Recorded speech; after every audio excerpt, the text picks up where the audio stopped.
Okay, we got a brand new Coleman 200U-A, but we actually added the racks. Now the A does not come with front and rear racks, so Coleman sent those with this bike, and we're going to do a little experiment. We have this 110 off my son's old four-wheeler.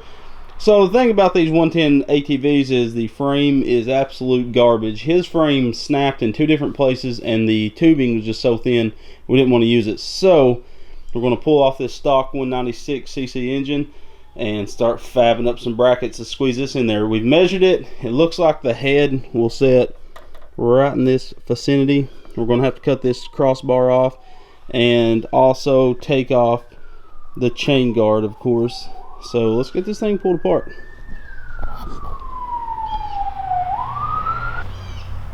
These little clips got some tension to them. Okay, this one only has the top, it looks like. Oh, yeah. These little jack shaft setups work pretty well. Of course, we're going to be stripping all this off. Master link is conveniently right here.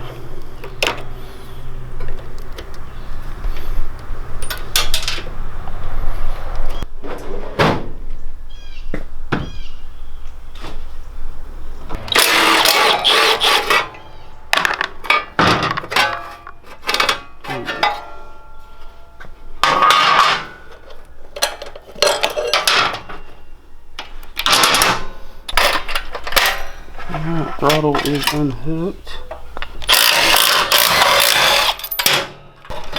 Creepers, mister, you're really strong.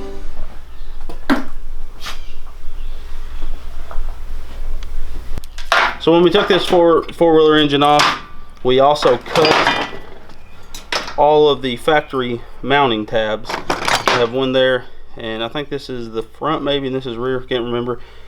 But I cut those so I wouldn't have to re-bend all this. So what I can do is just cut these down and weld them into place wherever they're going to need to be. We had the sprocket pulled off. It is a 420 from stock, so I'll put that back in later.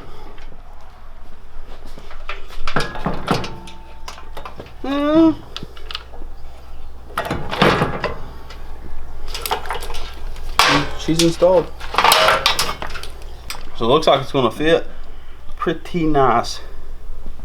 These engines are designed to be laid pretty flat like this. It was like that on the ATV, but I'll raise up the front about like that. So we're going to need to cut this off. This can maybe stay. It'd be nice to run the chain guard if we can, but it looks like it may, the rear may ride too high.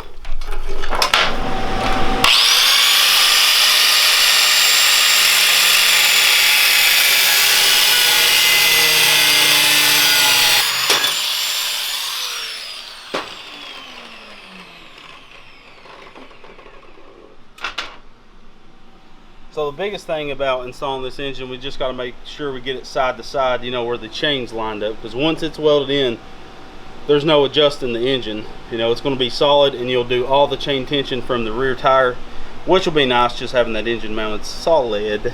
So well, we can look at where we're going to have to sand, how we're going to have to make this engine set up.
Yeah, I really wish I'd have cut this side off some more.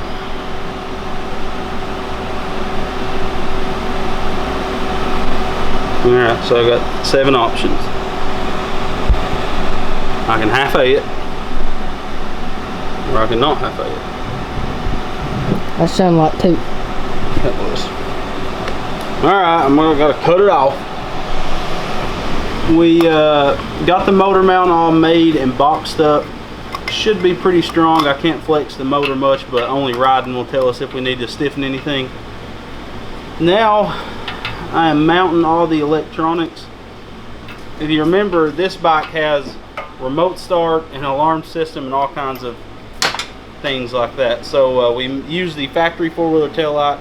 Pretty low quality. I mean, all this stuff is super Chinese stuff, but I just took a piece of flat stock, used the original fender bolt and bolted that to that.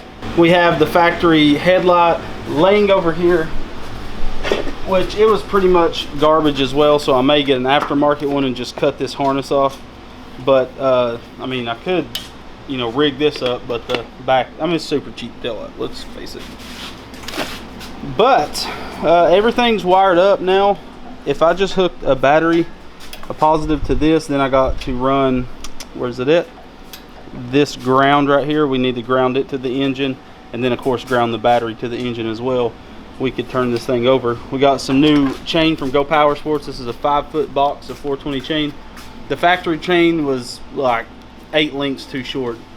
So, and we can't use, I thought we'd be able to use the factory chain guard. We can, but I'm going to have to drill this hole at the very bottom corner right there because the chain rides a little higher than originally. Yeah, like I said, now we're just mounting stuff like the little alarms box. Trying to find out where I'm going to mount my battery. The battery will probably sit right here, so you'll have to remove the seat to remove the battery, and then we can take this thing apart after we get a little bit of time on it and paint everything. I also kept these little boxes. Where you at?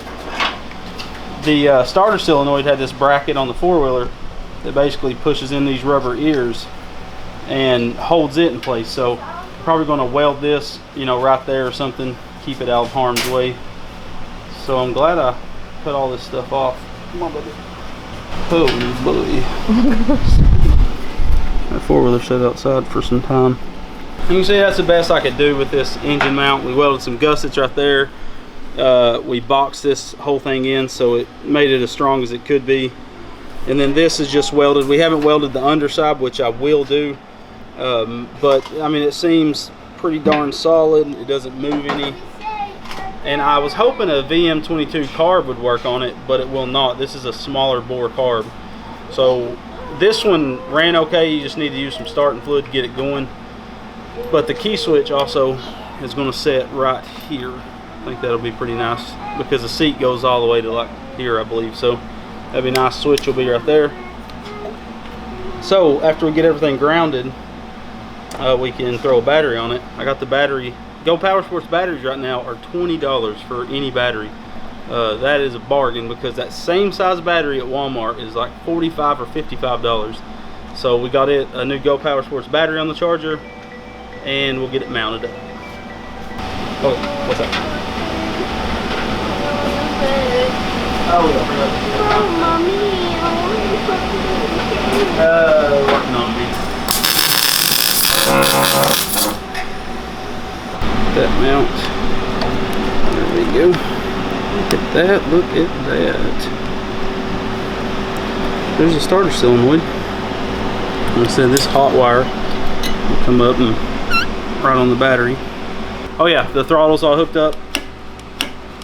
You can hear that. And then the switch, you know, it was all plugged. So we have our headlights, our kill switch, and our electric start.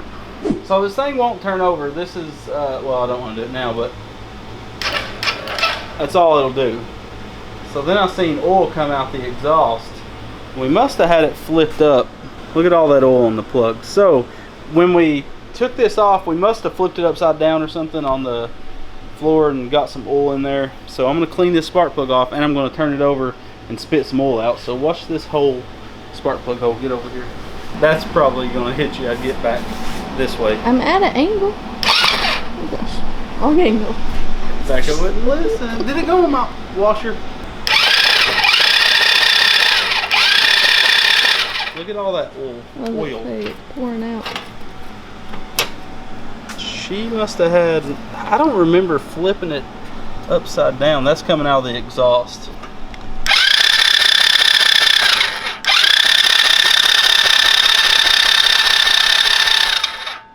You can actually get a big bore kit for these motors. It'd be cool to bore this thing out. Put a bore job on her. Look at this. This is a factory. I mean, this is a crusty exhaust, let's face it. But look at how well the factory exhaust is going to work.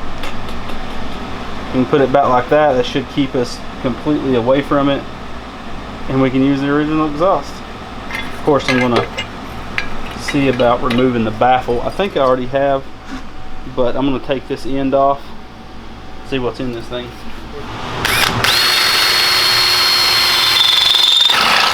Oh,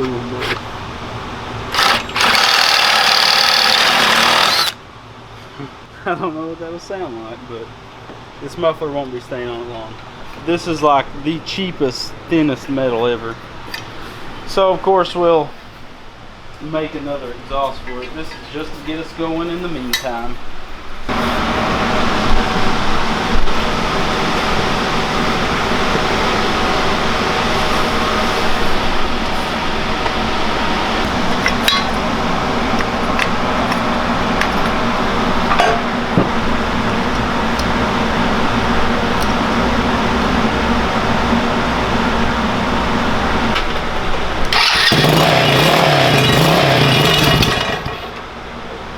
So she purrs like a kitten, doesn't have any fuel hooked up to it.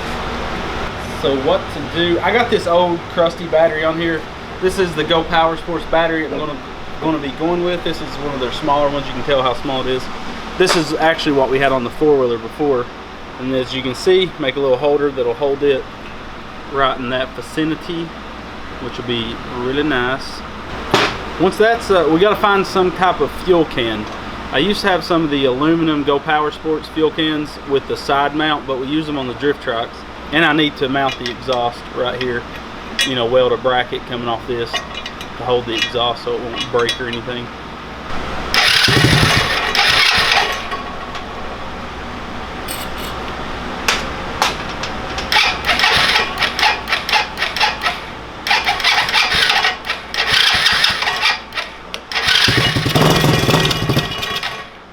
Cool. We just don't have any fuel in it, of course. I'm just really anxious to see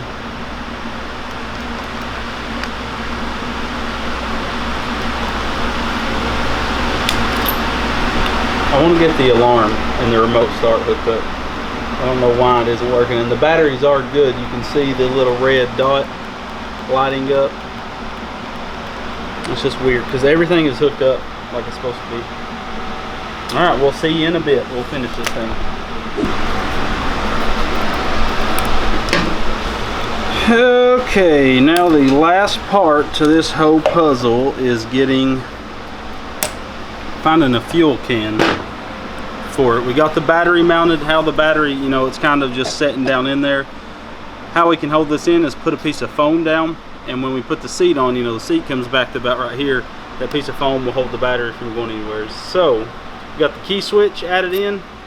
We put it right there with the gusset, a 3-hole gusset, cut it down, welded on each side. That's very, very nice. So that's unlocked. This is locked, so Piercing. Oh, and the remote start works. I have an extra key that I used to leave in it, but the alarm system's real finicky. Like, it'll work for a few minutes, and then the next time you go to mess with it, it won't. It's really weird. But turn the switch on. She's ready to start. We just need fuel to it. I don't know if I'm going to run, if I'll have to run a pulse pump, because my can will be mounted like right in here on the back rack, probably right here. So I'm going to go ahead and bolt the seat on now. And, oh yeah, I got to make a bracket. That's right. Before I bolt the seat on, I want to make a bracket for this exhaust. She is all done. Pretty much all done. So we had to steal one of our gas cans off of our drift track because we don't have any more of these. Well, we have the stand-up kind with the lid on the end. So hopefully we don't have to run a pulse pump. I'm gonna try it out, and I can just run this tank on the back rack. That's a dull knot right there. But the exhaust is mounted, the key switch is all mounted. Everything's pretty much ready to go. Just get fuel to that car. It may take a minute for the car to start, but it has been sitting in extremely long time.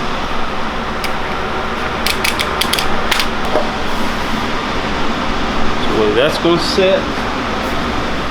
So where I cranked on it yesterday testing stuff, the battery is now dead, so I'm having to rig it.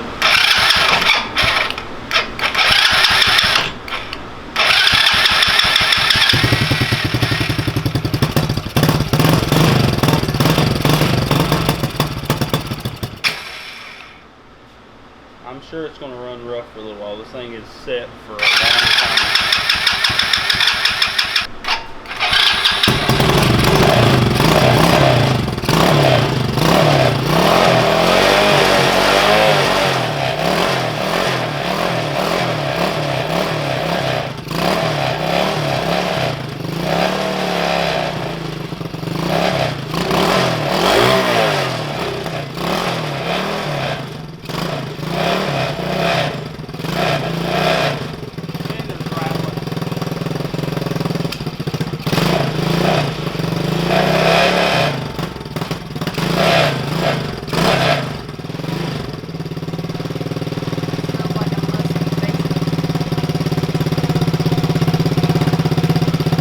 She idles and runs nice. I had to get all that oil that was left over on the piston out. Now I'm sure, I would imagine the valves need adjusted. This don't have much hours on it. Probably 3 or 4 total hours on this bike.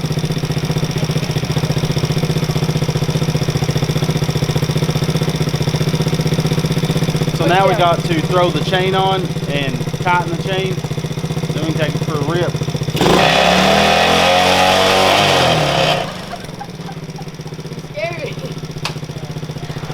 This is a 5-foot roll. That's about your best bet. It's buying a 5-foot roll. You'll have some left over about on any project, but this gives you a safe amount of length. So we can set this aside. Use a 19 and a 17 to break this loose.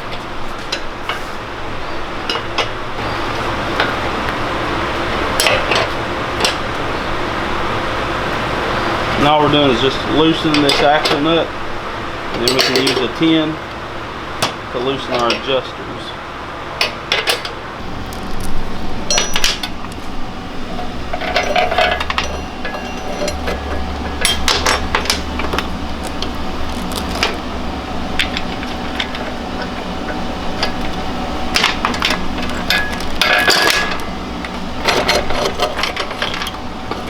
This is Go Power Sports chain brake. I used to use the one off Amazon until I realized they had chain brakes.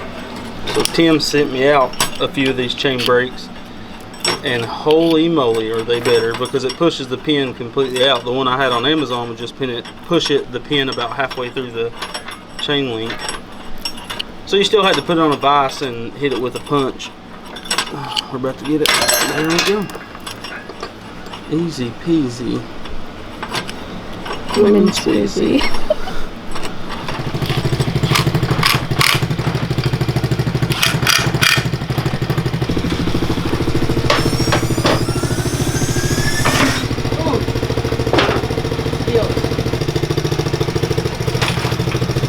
It's actually lighter with that engine on it. You can tell it has a lot more power.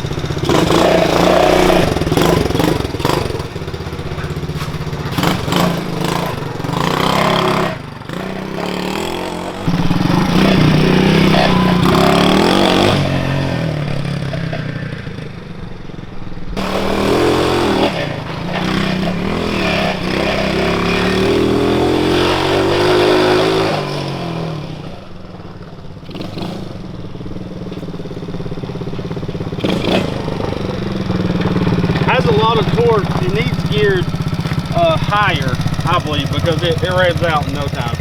Probably about the less top speed than the original engine, but I like it though.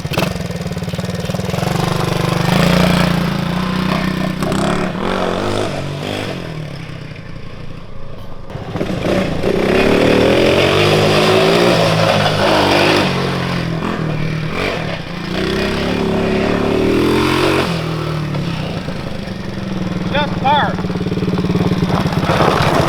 Powerhouse. Yo.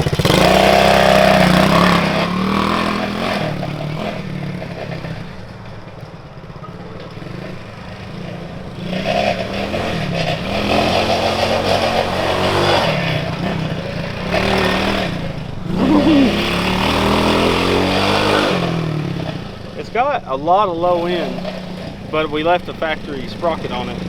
Probably should re-gear it. Boy, that fender sounds so bad. Yeah, the front fender's rattling. We need to put some nylon washers in between the bracket and the fender to make it stop rattling.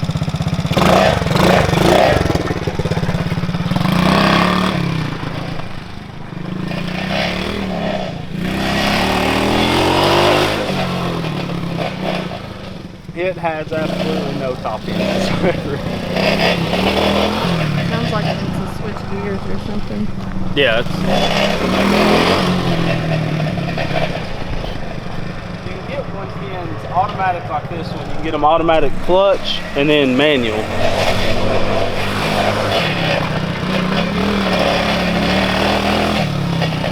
So we could re-gear it, but that would take away from the the takeoff of it. I don't know anymore.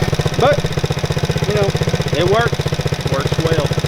It just, I'm telling you, it probably tops out at 20 miles per hour. Not even that, I would say like 50. Yeah, it needs a second gear. If it had gears, it would completely change the game. You're gonna make it. I could get a 110 with gears and just swap it out. It'd be a direct replacement.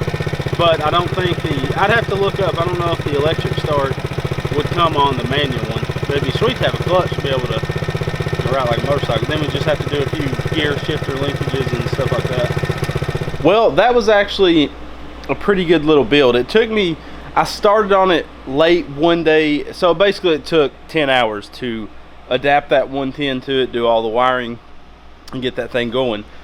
Only downside is it hits like 20 miles per hour and that's it. That's topped out revving her to the max, like 9,000 RPM. So we have an engine upgrade coming for this bike that should bolt right into place of that 110. So look out for that. But first we're gonna do a top speed run in the next video.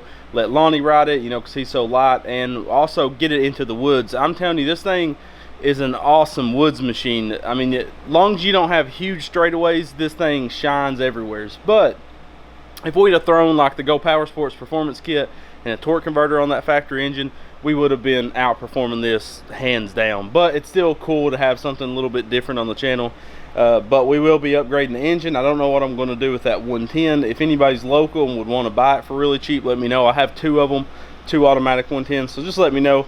But yeah, go check out Go Power Sports. Those batteries are on sale right now, super cheap, 20 bucks. That's a deal right there. And I used a 5-foot roll of chain on this. It's good to have those 5-foot rolls. They're about your sweet spot on builds. But thanks to all of our supporters, all of our sponsors, Quantum Machinery Group for the welding table, Everlast on the welders, Go Power Sports, of course, for all of our good go-kart parts, and then Airshine Pro. We have a ton of and New Air, keeping it cool in the garage. So yeah, I'm going to do a garage tour video coming up very soon, show you all my setups. It's going to be the garage setup 2018. We'll do one every year to show you the upgrades and changes in the garage. Thank you guys for watching. Let me know what you think of the 110 little bike. She beats you to death, but it's fun. It's got that low end grunt. So thank you guys for watching. Stay tuned for next Mini Bike Monday, where we go on a pretty good little ride. Thank you guys for supporting us, and God bless. Redbeard's Garage is powered by GoPowersports.com. Go Power Sports has a huge amount of awesome go-kart and mini bike parts, and when making your purchase, use the Redbeard discount code in the upper right hand corner of your shopping cart to grab yourself a sweet deal.